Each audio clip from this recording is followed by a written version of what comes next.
There's a lot of people that are considering getting the heck out of the United States these days. It was COVID tyranny. It still is in a lot of places, but who knows? Maybe it's climate change tyranny coming next.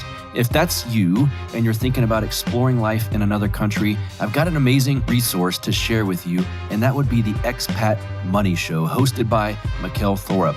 Whether it's foreign residencies, second passports, asset protection, or just protecting your money from the tyranny of taxation, there is no better resource than the Expat Money Show. That is for certain. Mikkel has spent over 20 years traveling the world, visiting more than 100 countries while living in 9 different countries over that time. He can help you legally eliminate your tax bill and travel the world in the process. So, doesn't that sound fun? It is pretty damn appealing, I gotta admit. Subscribe to the Expat Money Show today, available on podcatchers everywhere, YouTube, or just head over to expatmoneyshow.com. You are now listening to the Counterflow Podcast, a place for dissonant voices and unapproved opinions. You get split in fucking half, but I call him the hologram brass. But I am the center inside the placenta of math. You clash with cyanide gas and die fast. Rhythmical equivalent of solids, liquid and gas. We smash your sinus with the power of Lord Titus. But I am the virus inside of the iris of Cyrus. Here is your host and humble narrator, Buck Johnson. What's up, you guys? Welcome back once again to the Counterflow Podcast. Great to have you with me for another week of audio and video excellence. Hope you guys enjoy this interview. I don't just hope, I know you will. And here's some backstory on it. My guest is Charles Haywood. And a few weeks ago, I was down in Florida at this beautiful setting, this kind of private event. And that's where I first met Charles Haywood. And you could tell quickly once he starts speaking that he's very intelligent, and his perspective on a litany of issues is very intriguing. And I think you guys will find that to be the case. He's an optimist about the future. We get into some of that. He's certain there's going to be a breakup of this country. We get into some of that. He's got a very cool website. That's the thing. So after I met him and got to chat with him, I started digging into his work at the Worthy House. My goodness, this guy reads so many books that it's hard to comprehend. We get into that as well. 120 books, I think he said last year. You do the breakdown on that math. That's a lot of books. He reviews them over at the Worthy House. He does audio versions of it and written versions of it. But it's not just that. He puts out his own unique original writings as well. We discussed that. And he's the maximum leader, he calls himself, over at the Worthy House. And he's founder of the applied political philosophy of foundationalism. We get into that as well. And I think a lot of you are going to be quite interested in this philosophy, as it were.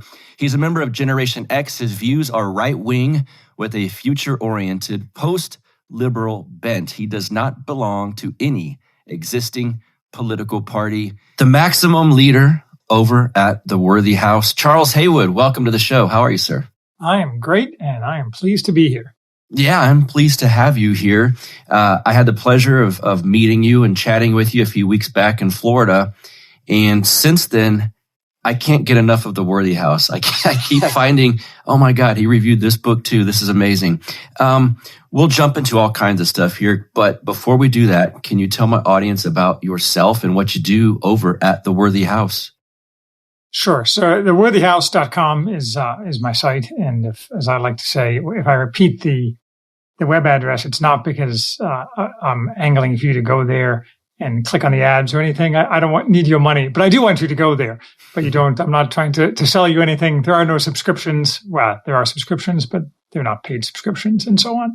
So at the Worthy House, which originated as a book review site, in the sense that I started doing book reviews 6 years ago, maybe, because I read a fair bit, and I found that I couldn't remember anything that I read.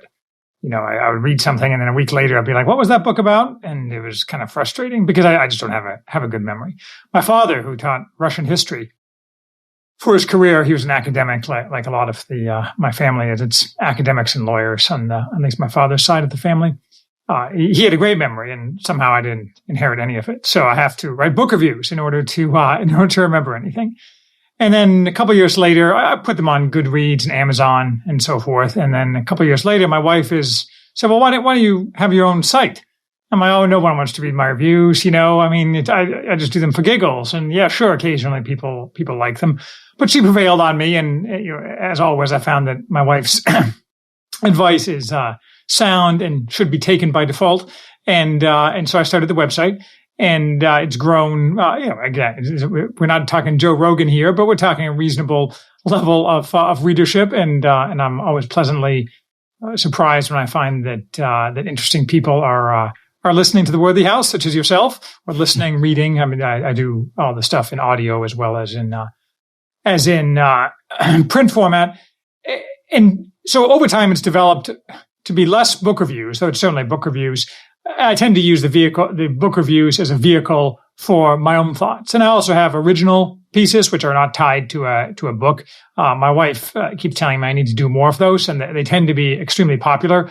But I also find that I don't think that some people make a living out of coming up with hot new takes and spreading them out into the world. I'm not sure I'm your hot takes guy. I'm your history guy. But if you're looking for 10 new hot takes a day, you'll have to go elsewhere than me or my site. Nonetheless, occasionally I have interesting things to say. In fact, I have a piece coming out tomorrow on why we should all be we, meaning people generally on the right, should be optimistic and avoid counsels of defeat, which are around a lot. So I do have original pieces occasionally. But in short, the site is basically a way for me to explicate my own view of philosophy and history. And by philosophy, I don't mean kind of egghead philosophy. I'm not a philosopher. I mean applied political philosophy, what we should do now and how we should do it. And that's really what most of the site revolves around by this point. Do you know how many books you read in 2021? I have it written down, certainly, but it was, I only reviewed probably 60, but I read probably like 120, something like that. I find that I don't, I no longer review every book I write because I don't repeat myself. I mean, it's designed, even though there's about 550 books reviewed, I try to make it a whole in the sense that I try not to repeat myself, or at least not repeat myself too much. And so if I don't have anything new to say, or if I just don't have anything to say at all, I mean, I'm reading a book right now. I just finished a book on concrete. And yeah, concrete is interesting. And yeah, in the past, I've turned that into reviews, but I basically have the same points about things like concrete, by which I would describe as industrial technology. I have no new points to make about industrial technology in the modern world, so I'm not going to review the book on concrete. But it was a great book. I highly recommend that everybody read about concrete. Was it heavy? No, that was a bad joke. That was terrible. I want to get to, at the end, remind me in case I forget, but I have to get some book recommendations from you because I love getting that from my guests, and you seem to be quite well suited to do that. But let's jump into some good stuff here. You use the term post-liberal America on your website a few times and some of your speaking stuff as well. What is that, and is that where we're at now? We're not there now, to work backward. Post-liberal America is where we will end up. I mean, in a sense, we're there now if you define liberalism in its kind of broadest sense of, I hate this term, but classical liberalism. Certainly classical liberalism is dead. But by post-liberal, I mean post-enlightenment.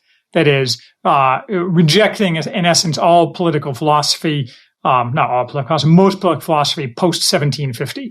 While adopting the other trappings of the modern world. So, as I think I may have told you, in the not so distant past, I was a George W. Bush fan.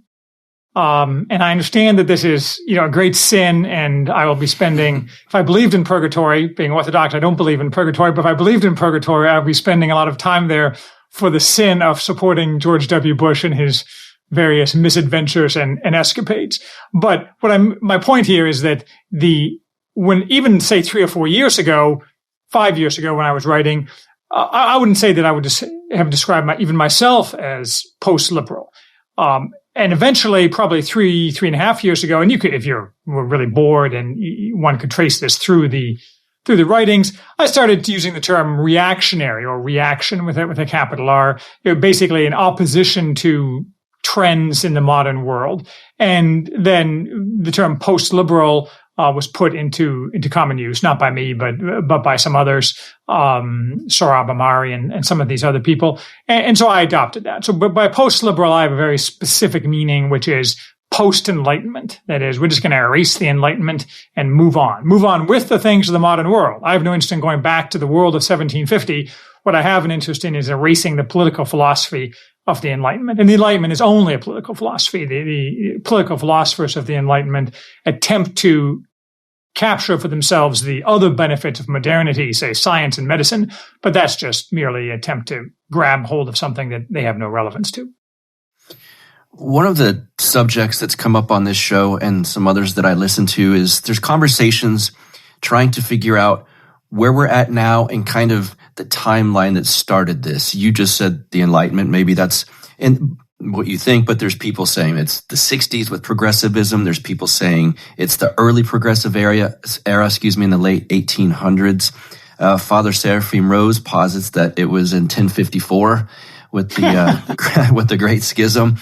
Is there a significant moment in history that you believe had the biggest impact on getting us to this moment right now?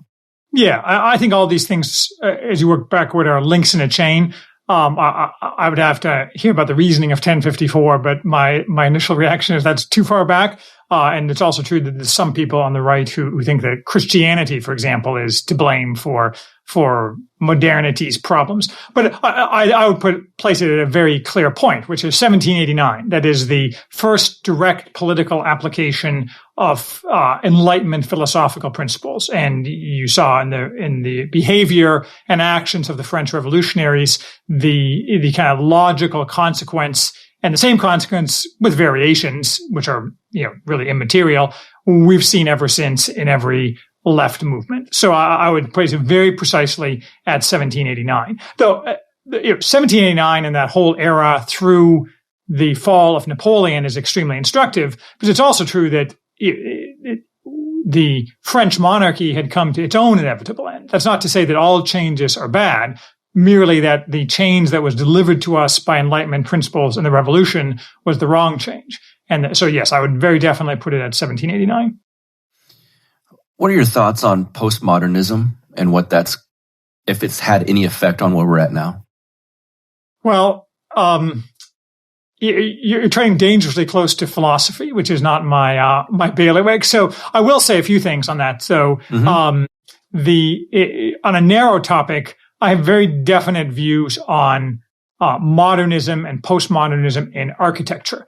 And I actually have a review of a British guy's book named James Stevens Curl, who wrote a book, the name of which escapes me right now, but about this, and I reviewed it a year or two ago, the history and horror of modern architecture, as well as what's called postmodern architecture. That is, much of what you see now being built is called within the architectural field postmodernist as opposed to modernist. But all these things are bad. That is, I think we should retrograde architecture, not necessarily to 1054 or 1262 or something like that. I have a lot of I like Art Nouveau and Art Deco and some of these more modern things. But postmodernism in architecture and modernism in architecture is just terrible. But more generally, in terms of the extent I have opinions about postmodernism, they're basically Roger Scruton's. I don't know if you're familiar with Roger Scruton. He's dead now. And I criticize Scruton a lot for a disease that I named Scrutinism, which is being a beautiful loser. That is, Scruton spent a lot of time talking about how wonderful English churchyards were and ignoring the, grooming gangs that were passing by with the young girls that the British government had invited into England. So, less churchyards, more people being ridden out of town on a rail is my watchword. But he has a excellent book called Fools, Frauds, and Firebrands, which goes into a lot of modernist philosophers, Foucault and Zizek and all these kind of people. And I read it and it was interesting, but if I was going to live to 250 and had nothing else to do, I might read some Foucault or Derrida or some of these modernist philosophers. But, I'm old enough now that I feel what I call the closing window. That is, I have limited time left and I'd rather do things and, I'm not sure, I guess it's an investment for your return thing. I'm not sure I'd get any return at all for reading 6 volumes of turgid modernist thought if my goal is to renew society, to create a new era of human flourishing. Reading old crap isn't real helpful. And by the same token, I think it was September 2020, I swore off reviewing books or talking about books just to attack them. I mean, it's like shooting fish in a barrel after a while. I mean, I'm not going to read David Fromm's latest book or whatever because I just don't care. It just doesn't add anything to the project. And so by the same token, I don't really think much. I'm probably missing something that's philosophically and mentally stimulating in terms of when I ignore modernism, but who has time for that? Yeah, sure.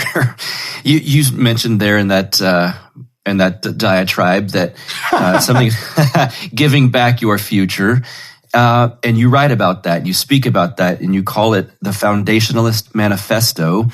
Can you give a brief overview of what that is, and then we'll kind of get into the weeds a bit on it? Sure. So I have come up with what I would call generically a political program to distinguish it from a ideology. I mean, I don't believe an ideology or a consistent belief system that admits of no possible facts that would change it is not what I'm selling here. I'm selling a practical, organic path to regain human flourishing. And I think generally speaking, across the political spectrum, except for a few clueless Chamber of Commerce types or Steven Pinker or other clowns like that, we can agree that human flourishing is not increasing in the modern world. And I did this because people kept asking me to come up with, you could see bits and pieces of my thought in different writings of mine. And someone said, why don't you have a coherent philosophy for this? As I say, I originally started off just with talking about reaction, and then I subdivided it and so on. And now it's 12 principles because I picked the number 12 because it was nice and round and resonates with the apostles and what have you. So, I've written up what I call the Foundationalist Manifesto with its 12 principles, which I have on my site, which is meant to be a reality-based program for basic principles that we as a society should adopt in order to move our society forward and drag it out of the pit into which it's generally falling. And when you say our society, are you speaking of broadly all 50 states, America? Because there's always discussions of discussions that you and I had just a few weeks ago that this may have to be broken up a bit. How do you see that part of it?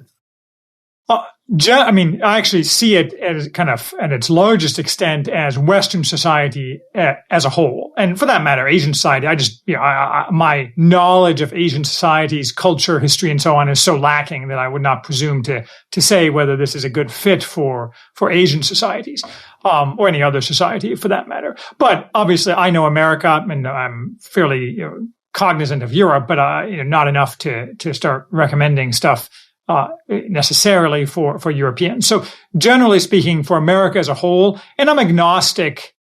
I'm not agnostic. I think it highly unlikely the United States will continue for much longer in its current setup, and the most likely alternative is breaking up into constituent parts.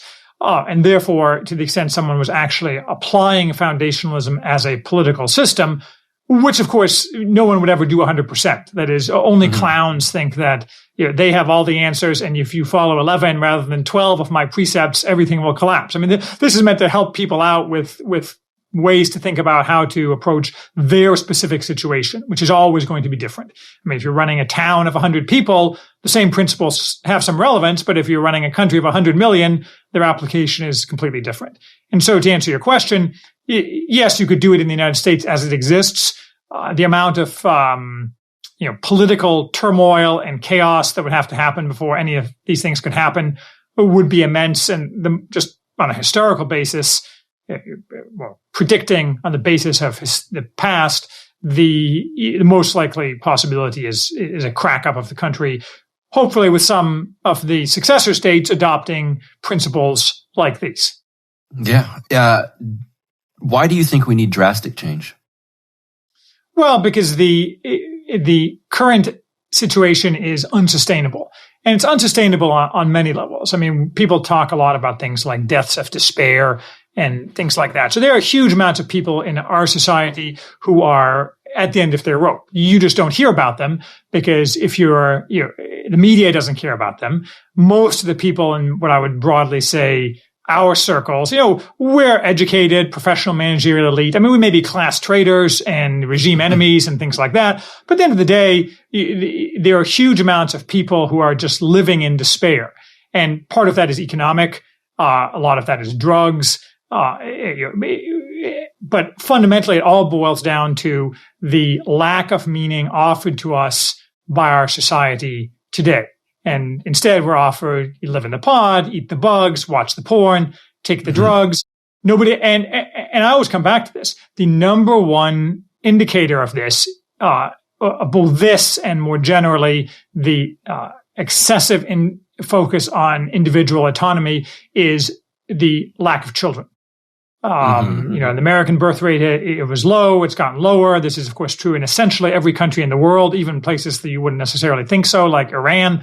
The statistic I've read, I think right now the Chinese have 1.5 billion people. On the current trends, which have gotten worse since the statistic, they will have 600 million by the end of the century. And those will be old people. And old people are, they're very nice and they're nice to their grandchildren most of the time and so on. The fact is, a successful society has to be run by and on behalf of and for young people. That's just the way it is. If you have a society that's run by and run for old people, your society sucks. That's it. I mean, it just is. Because old people view the world differently than young people, and they don't view it in a way that's helpful, generally speaking, to future generations, especially when, as we have with our current set of old people, they've been taught to be selfish their whole lives. I mean, you can imagine a very virtuous and helpful set of older people, but if the population is disproportionately skewed in percentage to old people, it's always going to be bad. And that's what we have now, and it's getting worse. And so that will simply exacerbate a bunch of these trends. I want to talk about some of the pillars. Like you mentioned earlier, you have 12 of them in this foundationalism. One of them that struck me, I mean, it was an early one, but I kept reading it and listening back to the audio version, virtue politics. What do you mean by that? And we talked about the Enlightenment already. A lot of people in our circles now are finally starting to question that. Can you talk about virtue politics? Yeah. So that really goes hand in hand with another pillar, which is a government or a mixed government of limited ends and unlimited means. And by virtue politics, I mean that you can't run a society where the virtue is not the norm. You're always going to have some level of vice, and trying to stamp out every vestige of vice, leads to very bad things. I mean, there's many historical parallels for that. The fact is that people some set of people are going to behave badly all of the time, and all of us are going to behave badly some of the time. That's just this idea we're going to have the Republic of Angels or whatever it was that I think John Adams said is obviously not going to, or men were angels, we're not going to have. But what I mean by that is that part of the return or renewal to human flourishing is that you have to have a society where virtue is the norm. It's encouraged. It's socially rewarded. It's socially prestigious. The ruling classes behave in a virtuous way. There's been many examples of ruling classes that have behaved in a virtuous way. Cynics will tell you that it's always just a cover for bad behavior, but that's historically totally false.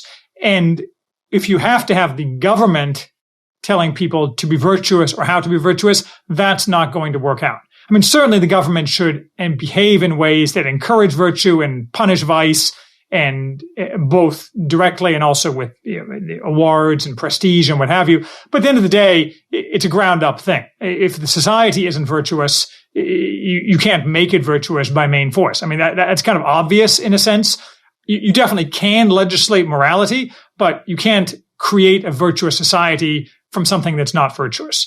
And there's different ways to get to virtue. I certainly think that Christian religion is the best way to get to virtue, but there's other ways to get to virtue. There's been non-Christian virtuous societies throughout history. So when I say virtue politics, I mean both at the body politic, people as a whole, and people who are politically involved or even a second-hand remove or third-hand remove, as well as the ruling class, which is what really matters, are virtuous. And virtuous you can define in different ways, but it's like Justice Powell said about pornography. He knows it when he sees it. I mean, someone who's of good faith will largely agree with anybody else of good faith about what's virtuous. At least if we don't allow the left-wing people to be part of the conversation, which we shouldn't. How do we keep them out of the conversation? Well, ultimately, I mean, this relates to your earlier question or implication about breakup of the country. I mean, physical separation is probably the best way to do that. I think that certainly within a polity, whether that's a tiny polity or a large polity, you have to physically remove the hardcore of leftists, shove them across the border into Saskatchewan or someplace where they can pick sugar beets. But I think that's a relatively small group of people. It's definitively the case that most people are not politically involved in any meaningful way. Like 78% of any given polity will merely follow what's prestigious and what the ruling classes have to say. And we see a little bit of that now with people adopting silly left-wing things, which are obviously insane, like whatever the latest tranny insanity is.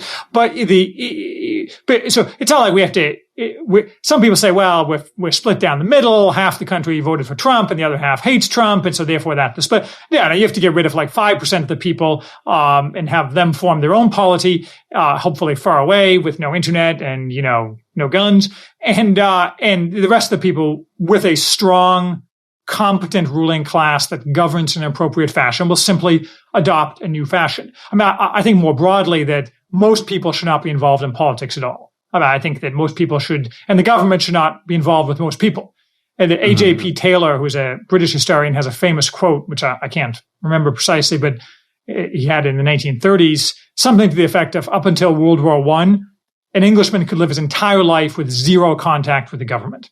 I mean, occasionally he'd pay local taxes, maybe he'd go to the post office, but that's the way it should be. The government should be basically not telling you what to do in almost every circumstance, unless obviously common law crimes should be crimes, murder, rape, what have you. There shouldn't be any crimes that are what they call malum prohibitum. That is, the government makes them a crime because the government has regulations or whatever. And then the government should basically have nothing to say to most people, and most people should have nothing to say to the government. That's it. And if you create a society like that and you have a competent, strong ruling class, it's not going to last forever. But you can imagine a couple hundred years of super competent governance, and getting to space and some of the other things that I focus on. But to do that, you're going to have to separate the wheat from the chaff, both physically and intellectually. There were things that you just said that some might say that sounds libertarian-ish. But then just the brief time I've spoken with you, I don't get the libertarian vibe generally from you. What are your thoughts on libertarianism? Well, I'm definitely not libertarian in the sense that I don't think that's why it's a government of unlimited means and limited ends. But, I remember my mother, who was a significant influence on my political upbringing, once, maybe 15 years ago, was declaiming that libertarianism wasn't the solution. I'm like, well, maybe. But in this time, in this place, as I said, the libertarian solutions and my solutions are basically largely overlap. That is, the problems that, say, hardcore libertarians identify, they are accurately identify. And the solutions they identify are largely the same solutions, which is, for example, that the government needs to be reduced by 90% in terms of its scope and power. I mean, we can argue about whether it needs to go down after that from 10% to a night watchman state or not, but we can all agree that the government should be reduced by 90% to 10% of its current size, because almost everything the government does, it shouldn't be doing, whether or not you're a libertarian. I mean, you can be completely unlibertarian and recognize that the government is just awful in every level, in everything it does, and needs to be neutered and kicked out. I want to tell you about your one-stop shop for all things CBD, and they've got a brand new website for you to check out, PalomaVerdeCBD.com. and it's the Paloma Verde store, of course, owned by a great couple, Carlos and Vanessa, out of San Antonio, Texas. Carlos is a very bright young man. I can tell you why. Once you go to the new website, palomaverdecbd.com, you'll realize that he's smart enough to feature the better looking of the two on the brand new website. And you'll see what I mean once you go there. They've got everything you need as far as the world of CBD goes. You can explore their products on the new website page.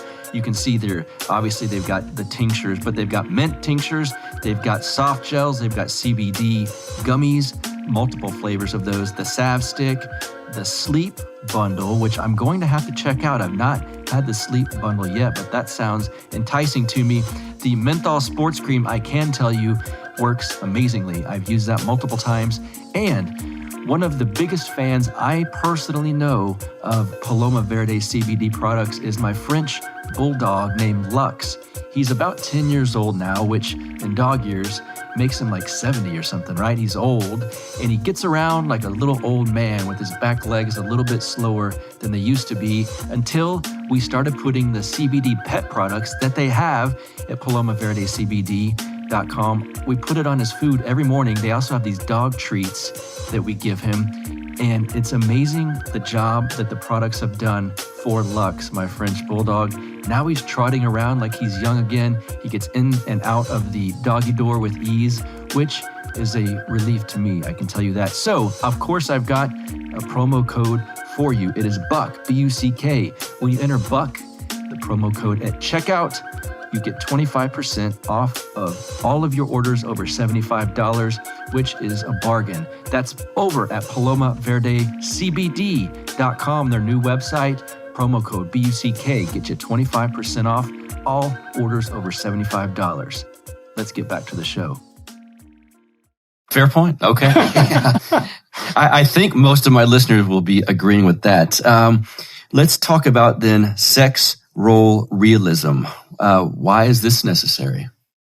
Well, one of the major problems in the modern world is that the left in general, but also as a result of what kind of the left sells, which is the emancipation of everybody from unchosen bonds, has completely distorted the sex roles that men and women have in the country or in the society. And so I think fundamentally we should, the traditional sex roles, broadly viewed, and again, we can argue about specifics, but there's a reason that traditional sex roles existed. Those things are organic. And foundationalism, if it's nothing else, is meant to be an organic system rather than one imposed on people in order to change their nature or to change reality, to bend reality to its will. So, for example, the idea that women should be allowed anywhere near the military is completely insane. Women should be maybe allowed to be nurses behind the lines, kind of like a World War II kind of thing. But and I have a whole piece on this, actually, a review of Heinlein's Starship Troopers, speaking of libertarians, is actually merely a screed against women in the military and related things. And so that's just one example. I mean, more broadly, and you see this even getting political traction among people like Blake Masters in Arizona. A family should be should be able to have a decent life on one income. Masters doesn't say it, but I would say that income should be the man's income, assuming there's a husband and wife. By the same token, divorce should be extremely difficult. I mean, no-fault divorce is a complete disaster. So there's a multifaceted kind of thing going on here. But ultimately, the old system, which broadly viewed as men and women are partners, each with different sets of roles and responsibilities within both the narrow family and the broader family, is the right system. And the idea that women should stay single, have careers in their cubicles, not have children. I heard Spencer Clavin, who's a Claremont Institute guy, had a good line the other day: the girl boss to Wynant pipeline. People teach girls all these things, which ends in them being bitterly unhappy, and then men are bitterly unhappy, and nobody's happy, and nobody has any children. This is just a stupid way to run a society. We could break it down further into individual things, but basically, I think that, men should earn the bread, fight the wars, women should raise the children, and that's the way it should be. Again, that's not always going to be the case. There's going to be some set of variations or people who are unmarried or what have you. But the old systems in broad outline, which seems to be my catchphrase for the day, in broad outline worked extremely well. I want to ask you about hierarchy and order, because these, again, are finally terms that are coming back into fashion, we'll say, in circles I run in at least.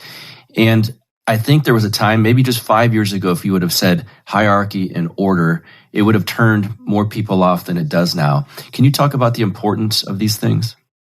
Yeah, hierarchy and order are kind of the most visceral of these things, in the sense that a lot of the way society is set up can have significant variation without it being terrible. I mean, we have too much variation. That's why it's terrible. Too much variation from what's organic and reality-based. But hierarchy and order flowing from a hierarchy that is the hierarchy establishing the order, are simply the way that all higher organic life is organized. And to deny that is just silly. You can't run a society where there is not a hierarchy. And by a hierarchy, obviously, Jordan Peterson, before he unfortunately went way off the rails, and I mean, that's a different topic. And I like Jordan Peterson, but nowadays I'm not really sure what he's doing, wearing, high water tuxedo pants and weird things like that. But be that as it may, he was very good on this in terms of hierarchy doesn't mean totalitarianism. It doesn't mean that you have the big man who gets all the stuff and everyone else gets screwed. Hierarchy is merely a way of organizing society that recognizes both that somebody has to be in charge and that for any given purpose, some people are better suited to be in charge than others. And that differs depending on the context. I mean, the person who's best in charge of, say, a military unit is not necessarily the best guy to be in charge of a group of doctors or something like that. And every subunit of society is different. So it's important not to mistake this for a claim that we should have a Mussolini and everyone else should obey the maximum leader. I mean, everyone should obey me, the maximum leader, but that's a different story.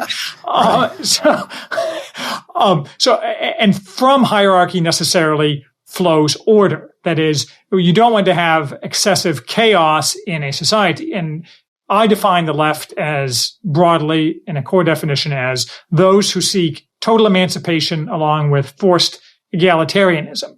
And when you have an egalitarianism that's forced, that is necessarily in any given choice, in any given situation, more egalitarianism is better, you are always going to have disorder. And you're going to get away from the hierarchy that allows people to organize things in a competent, effective fashion. So in a way, hierarchy and order are baked into the human cake. That's just the way it is. I mean, people are designed this way. And if you deny that, you're striking, in the same way, if you deny the difference between men and women, you're striking at the root of what makes us human, which necessarily means that anything you build upon the foundation is not going to work out. And I would argue that, I do argue that that's in large part why we are where we are today. I would agree. In getting towards a better future, if we can envision a life where we're kind of living by some of these pillars you're talking about, something will have to be done, I suspect, with the institutions as they currently exist. And when we were in Florida, Curtis Yarvin gave a speech down there, and he talked about things like completely obliterating Harvard to the ground, basically. And you can't have these institutions. They're all run by the left at this point. We all know that. The State Department even. Where do you see the future of these institutions if we are to move towards a better future? What would you do? It's funny. I'm not trying to flog my own works, but my piece tomorrow actually talks a bunch about this. So this has been on my mind quite a bit. And the answer is that he's not wrong. I mean, I have my point of difference with Yarvin, but I think generally very highly, and some of the stuff I've heard from him lately has been superb. And the nature of these institutions is certainly they all have to be destroyed. Everything. And all the money has to be confiscated from basically anybody who is rich and has contributed to left causes should simply be stripped of all their assets. But that's not enough. That is, you doing that is fine and necessary, certainly, but you also need to have institutions, and you don't necessarily want to have try to recreate new institutions from the ground up overnight, because that strikes against the principle that things should be organic. If you try to set up a whole new society overnight, you typically end up with a society that has a lot of problems and usually very unpleasant problems. That's not a winning strategy. But back to my earlier point, my thesis, on which I'm staking, a lot, not monetarily, but reputation-wise, which I guess assumes I have a reputation, but is that the hardcore of leftist types, when they're no longer in our polity, are the rest of the people will simply change their tune. And there are many examples of this. That most people aren't ideologues. They just want to go with the flow, get a good pay, rise up whatever ladders are available to them. So a lot of institutions, you can imagine, could be converted pretty rapidly into ones that were better institutions or adequate institutions or even good institutions. Now, that's not strictly true. That is, 90% of the federal bureaucracy has to be completely destroyed, and that's it. And all those people have to find new jobs. I mean, there's just no way around that. So I'm talking more prestige and educational institutions. But I mean, fundamentally, you take a place like Harvard. What you basically need to do is have what amounts to a denazification program, where everyone's examined. Hard people who are hardcore ideologues are told, just like there were in 1945 and 1946, you are no longer allowed to teach. Go home. We'll monitor your phones, and you have no internet access for a period of time, so you don't cause trouble. And but the rest of the people will just who are not ideologically committed in the same way, they can be allowed to continue to teach. I mean, the denazification was very successful. Probably would have been more successful, except for the Cold War intervened. So people decided that they wanted to end the program so they could more effectively resist the Soviet Union, which was perfectly reasonable. But the only fly in that ointment is that it's like Abraham arguing with God over the fate of Sodom. Are there 10 righteous men at Harvard? I'm not betting there are 10 righteous men or 10 non-overly ideological people at Harvard. But that's a problem for future Charles. And once we're into that system, I'll worry about the details then. You mentioned a few weeks ago that you're not afraid of AI, and I could tell there was some passion as you said it, and I've seen it and heard it since then on some of your stuff on the Worthy House. Can you talk about that? Because there are people, and a lot of people, I would say, in my circles that look at that as an extreme threat to our future. So kind of where are you with AI, and what are your thoughts on the threat or not the threat? Well, as you imply, I think artificial intelligence is not any threat whatsoever. And it's not any threat whatsoever because it's never going to happen. And by artificial intelligence, and I'll work backwards as I seem to have adopted doing today, artificial intelligence typically to most people in this context means strong artificial intelligence. That is, independent machine consciousness. This is never going to happen. There's no evidence whatsoever it's ever going to happen. There's been no progress whatsoever made toward it. Everything you hear about it is a complete lie when you focus on it. And it's very much like fusion. I'm 53. When I was 8, I remember reading a science book I checked out of my elementary school. Fusion will be here in 20 years. I mean, it's always 20 years. And fusion, at least, we understand the physics of fusion. We don't understand consciousness at all.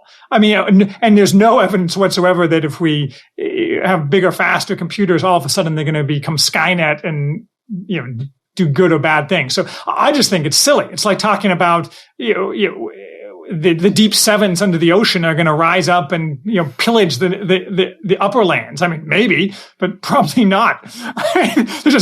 So when people talk about artificial intelligence and they dial it back, what they mean is more like things like big data, algorithmic processing, which again is grossly overrated, but is actually a thing. But I mean, there's just no evidence that that's doing anything that is new or different. So Peter Thiel has this whatever Palantir thing, which is this mysterious government thing where it filters through all this data.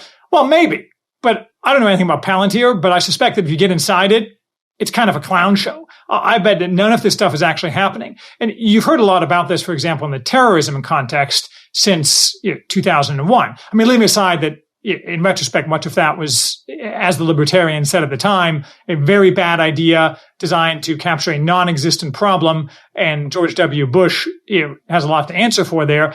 The fact is that none of these supposed computer processing of big data has done a single thing in terms of national security or anything else that I'm aware of. So I think most of this stuff is simply grifting. There's people collecting money in order to collect big data. I mean, just having a big data set and I have a neural net and it's going to tell me stuff. I mean, what's it going to tell you? Nothing. I mean, it doesn't tell you anything as far as I can tell. It doesn't tell you how to make money in the stock market. It doesn't tell you anything.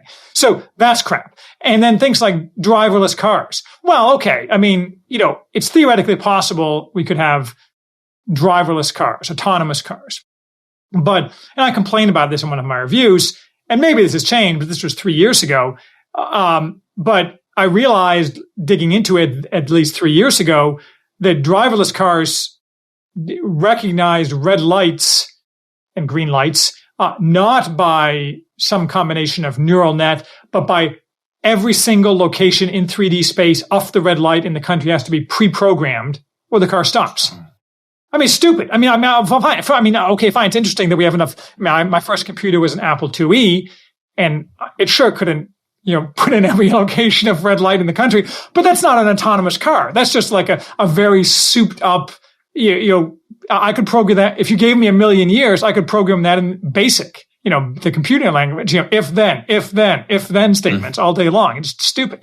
And there's been other, more sophisticated analyses of why autonomous cars aren't coming. But you can tell it by the fact that they're not here.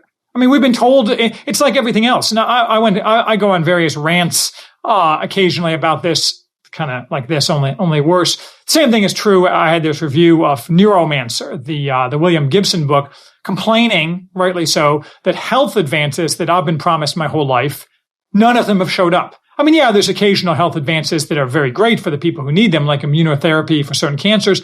But for the most part, all the things we are promised, or I was promised as a kid, in terms of future health advances have not come out. And in fact, the United States life expectancy is dropping, more due to drugs. But the fact is that none of these things have come to pass. And so you see this is broader than just AI. All the promises we are made by science and scientism haven't come to pass. On the other hand, I do think that some of that is the sclerosis that affects our society.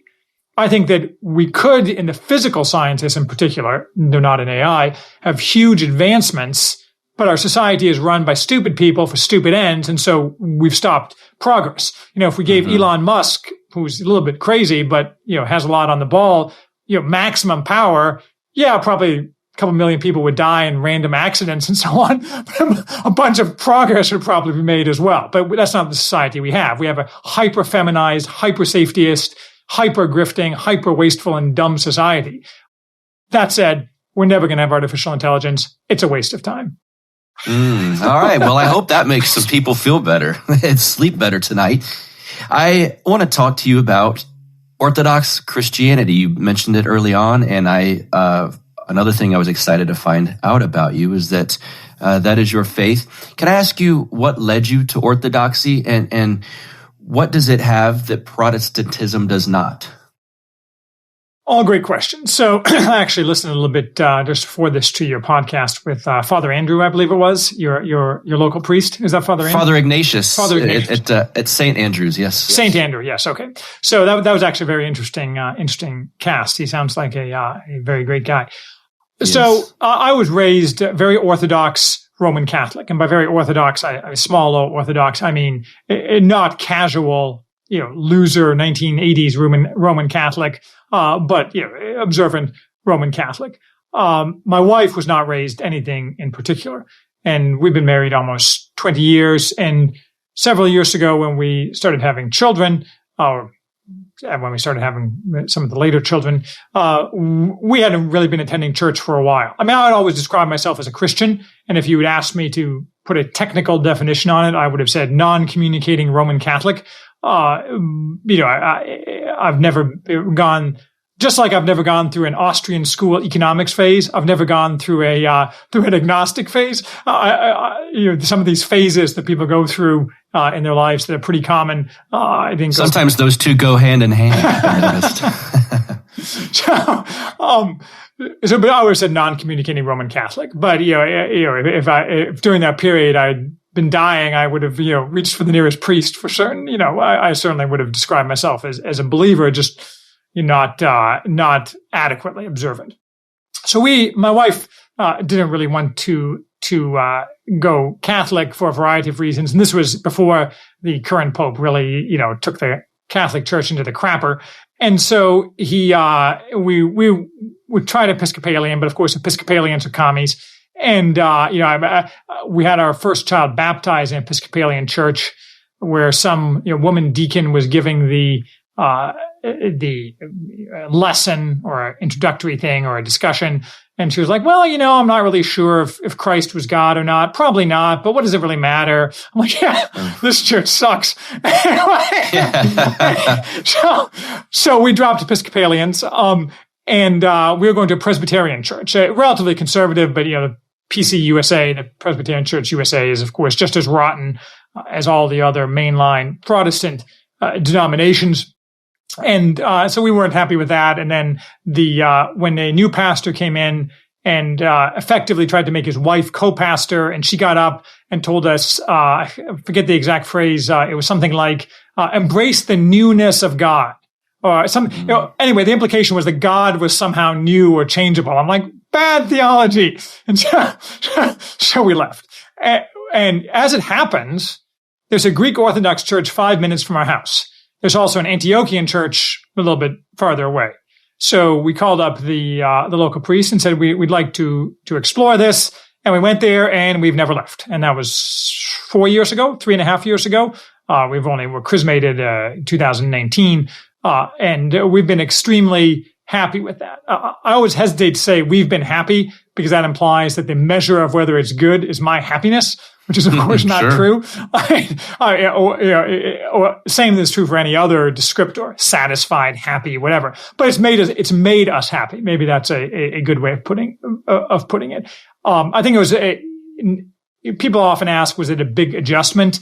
I mean, it wasn't a big adjustment for me, because obviously Roman Catholic theology is not all that dissimilar. And if you come from an evangelical Protestant background, you may have more difficulty with saints and icons and things like that. But we didn't have any problems. The community has been great. It's really been a great good thing for us. And the other, and fundamentally, people ask us, for a short reason, why we became Orthodox. And the answer is that there's more Christ in Orthodoxy than there is anywhere else in the modern world. That's the bottom line. Most of the other churches don't have Christ. And even to answer your other question about Protestantism, leaving aside mainline Protestantism, which isn't really Christianity in any meaningful sense, I have nothing against, and I certainly resonate with a lot of evangelicals, devout evangelicals.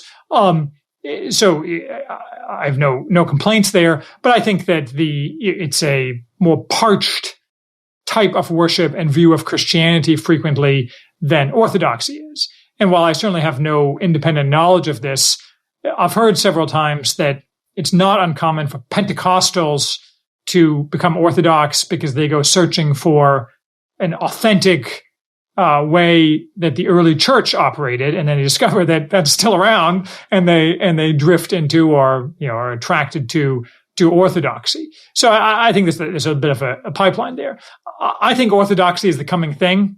I tend to be an optimist politically, and I think, like a lot of cradle Orthodox are pessimistic about the future of the Orthodox Church in America. I think the Orthodox Church is the coming thing in America. That doesn't mean it'll necessarily be the dominant branch or brand of Christianity, but I think it has a tremendous amount to offer when people are drifting in particular, and they go to mega churches and, they're like, where's the cross? And they don't have a cross because the cross is a downer.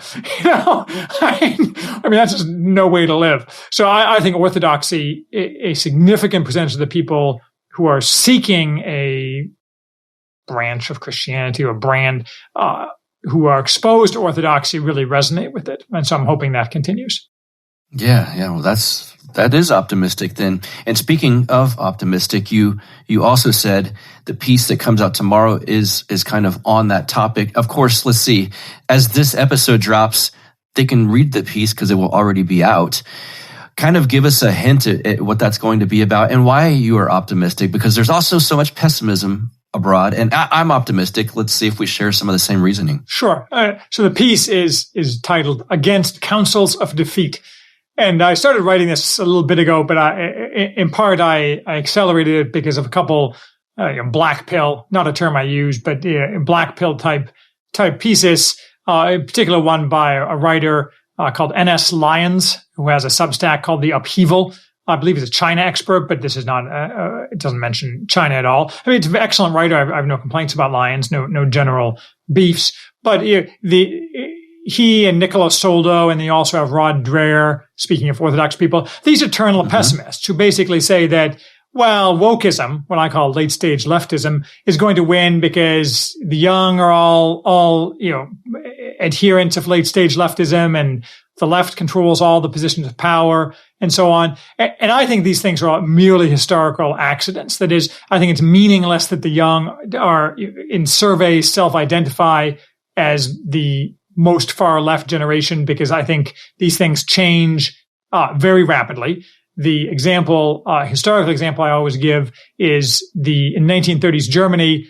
Literally overnight, most of the social democratic and communist youth switched their allegiance to Hitler, because Hitler was the new brand of stuff that was working out, and Marx sucked. And so everyone just changed overnight. And then later, when Hitler didn't work out, they all changed that. So this idea that somehow that the young are a particular way is the way that our society is going to be for 50 years doesn't make sense. And so I think that and I go into this in considerable detail, but I think the left high water mark has been reached, and probably reached with the 2020 election. So I think that it's just a question from this point of what degree and type of conflict is going to be necessary to rework society. And that's almost certainly going to start or result from economic chaos or collapse of some kind. On the other hand, I also address that, what if I'm wrong? But you'll have to read the piece to say, I'm going to, commit suicide, or, in front of, in the Super Bowl or something. No, not really. But I mean, one has to admit that one might be wrong, I suppose. But I'm optimistic because I see historical trends as going my way, even if the statistics as of this moment are not going my way. It's just a question of will.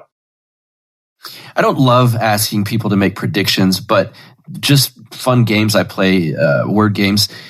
In 2028, will this country, in your opinion, look as it does now as far as 50 states, et cetera? No. Okay. No way. I hope you're right. Well, maybe 2029, but I'm on record repeatedly as end of the decade. But I think the chance of that are remote. I mean, since you didn't ask me to make a prediction, my prediction, which is not in this piece, my general political theory relating to this is that the nature of the left is to exceed its grasp, which reach to exceed its grasp. Yes. And I have a long piece on the site about the Finnish Civil War in 1919. I don't know if you've seen that one, but the Finnish Civil War is the classic example of this. The left cannot abide any rollback of its power. And I think 2020 was the high watermark.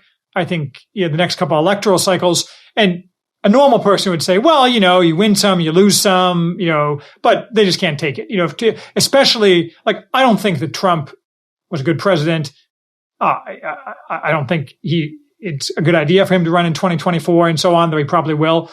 But the one thing we will get if Trump runs and wins is clarity on the left's intentions. And I can assure you those intentions are not to sit down and, enjoy another 4 years of Trump. So that in itself would probably tear the country apart. Book recommendation time. Off the top of your head, go anywhere with this you want. That's a problem because I want to default to the books I'm reading because they're in my mind. But I'll do that. I'll tell you what books I'm reading now. How about that? Because okay. I have a couple that I think are pretty good. So one is a book that gets a lot of attention on the right, James Burnham's The Managerial Revolution. which I've not read before, but I did the Machiavellians and I've done Suicide at the West. I'm sort of a Burnham fan. That is, I think Burnham is not quite the icon that some on the right make him out to be. So, but I do think all of Burnham's stuff is worth reading because he was, if nothing, a hard-eyed realist. And there's something to be said for that. But there's also something to be said for seeing what a hard-eyed realist writing in the 1930s and 1940s thought, given that it's the year of our Lord 2022. And so you can see from that divergence, certain important lessons can be drawn. Another book I'm reading, I'm a big fan of Ernst Jünger. Do you know who Ernst Jünger is? So Jünger, yes, I do. For people who may not know, was a famous German author who lived, I think he was 102 when he died, 101 when he died in the 80s. But he fought in World War I, and he wrote a famous book called The Storm of Steel about that. But that's more of a war memoir. I mean, it's a German war memoir because, Germans think differently than the rest of us, I guess. But, there's this subset of Germans who wrote war memoirs because they liked the war. Erwin Rommel was another guy who did that. But Jünger became famous later basically as a man of letters on the right. And he famously wrote The Forest Rebel and Humusville, which are kind of often interpreted as libertarian books, though I've reviewed them both and they're not libertarian, but you have to read the books to find out why. But I'm reading now a more obscure book of his. And he has a lot of books. I think his collected works in German are 24 volumes. Relatively little of that is in English. But this book is called On the Marble Cliffs, which is this allegory that he published in 1939 that was widely regarded as an attack on the National Socialists. At the height of National Socialist power, which of course was a pretty ballsy thing to do when you live in Germany. But of course he was like super famous, and so he was difficult to attack. So it's a fascinating book, and I haven't quite made up my mind when I think about it, what kind of an allegory it is. I mean, it's a fiction book, but it's really a kind of a dreamlike allegory. So I'm not sure either of those are book recommendations, but they're certainly books that are on my mind that I think are interesting. I kind of stay away from books that are off the moment. So, Molly Hemingway wrote a recent book about how the election was stolen. And, sure, she's right. I mean, she details not just the retail fraud, but all the other ways. But, I just can't get into that. Of course, it's true, but that isn't really what interests me. I'm more interested in things that are, inform people's broader thoughts. I mean, that sounds kind of hoity-toity. I don't mean to sound like, oh, look at me and my broad thoughts. What a clever person I am. but I mean, that's, the books that end up on the remainder pile aren't necessarily all that interesting. And certainly books that are written by people on the left are a complete and total waste of time. I wouldn't read any of those, as I said earlier. But let me look at my bookshelf here for a second. So I have a couple books on the Irish Civil War, which I have to read. A book by John Gray, the English kind of post-liberal philosopher. A Canticle for Leibowitz. Are you familiar with that book? I'm not, no. So Canticle for Leibowitz is by Walter Miller. It's a 1950s science fiction book about the rebirth of society after a nuclear apocalypse 1,000 years later. Through the prism of the Catholic Church in its pre-Vatican II form, because the book was written before Vatican II. So Canticle for Leibowitz is actually, I've read it several times, but that's a perfect example. Like, I'm going to read that book again, but I don't know if I'm going to review it because I have to say something about it. I say something that I think is worth saying that people are going to be interested in. I don't want to just summarize the book. I mean, you can go to Goodreads for a summary or Wikipedia. I want to have something to say, but at the same time, I don't want to say, oh, look, an apocalypse. Apocalypses are great. I mean, that just doesn't add anything. So that's just random books that are on the shelf, I guess. Plug your work, your site, all of it. Give the people what they should know. So I am Charles Haywood. That really is my real name. For a while, I just went under my first name, but then I sold my business. And so now, basically can't be attacked in any meaningful way. And the site is theworthyhouse.com. And from there, you can also get to the podcast versions of the writings. So if you're on YouTube, until I get deplatformed on YouTube and through podcast audio. Actually, one of the things I do that, as far as I know, other people don't do is on YouTube, I have accurate subtitles, which I upload. So, for example, if you want to watch it on a screen while reading it, you can do that on YouTube. Significantly more people consume via audio and video versions than do written versions. I guess that's just the modern world. So theworldlyhouse.com. I encourage everyone to go there and subscribe to get notifications of new posts, because I don't like to be dependent upon, say, Twitter or YouTube for my followers. I prefer people to be directly communicated to. Got it. I'm going to link to all of that in the show notes page for this episode. Charles Haywood, thank you so much, man. This has been great. Thank you. Yes, sir. What a great guy Charles Haywood is. I had a really good time with that discussion. And then off air, we chatted for another 10 minutes. Super cool, super genuine. And I'm really thankful that he was able to do this. So thank you once again, Charles Haywood. As for you guys listening, hope your week is going well. If you would like to subscribe to my YouTube page, I certainly wouldn't mind it. You just go to YouTube. Obviously, you know what to do. Type in Counterflow with Buck Johnson, and you can do that. If you would like to donate to this show via Patreon, I wouldn't mind that either. Patreon.com/Counterflow. You can give as little or as much as you'd like. And I promise you, I always say this, but it is true. Every penny I make from that income goes directly back into this show. You have my word. The website, counterflowpodcast.com, that's got all the links there. It's got past episodes. You can go check out all of that stuff at counterflowpodcast.com. Hope you guys are having a great week. And until next week, see ya. You get split in fucking half, but I call him the hologram brass. But I am the center inside the placenta of math. You clash with cyanide gas and die fast. Rhythmical equivalent of solids, liquid, and gas. We smash your sinus with the power of Lord Titus. But I am the virus inside of the iris of Cyrus. Like the sound of the Counterflow podcast? Our audio production is provided by Podsworth Media. Check them out at podsworth.com.